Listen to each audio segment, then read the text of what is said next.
Ganto ang buhay nanay, guys. O, diba? Ganto ang buhay ko.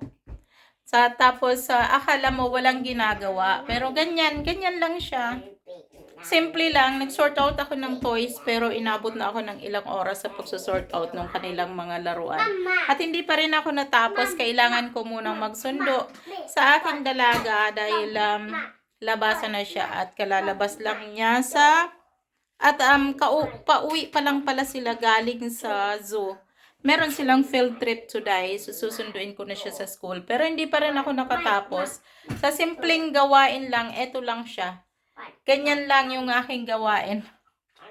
Kanina ko pa siya ginawa, sinimulan, pero talagang takaw oras din sa pag-sort out kahit na laruan lang. Then, hindi tapos. So, madami sila, ha? So, pinagsama-sama ko sila, pero wala pa rin akong naitapon dahil ayaw or tatanungin ko muna sila kung alin yung gusto pa nila or yung ayaw na nila. So, ayan, kailangan ko muna ng basbas nitong mga anak ko bago ko mailabas ang laruan. Marami pa, ayan. So, mga maliliit na damit, marami pa ditong pwedeng alisin or ganito nga, hindi natatapos itong aking ginagawa, oh. Hindi siya natatapos. Walang katapusan na gawain ng naman. Oh, what do you want?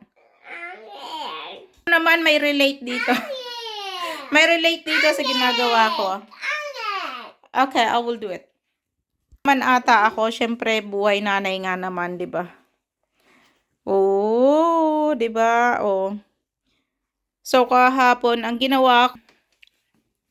nagawa ko kahapon is naibalik ko lang yung mga damit nila sa kanilang taguan pero hindi pa rin talaga natapos. Ayan. Buhay nanay, follow for more.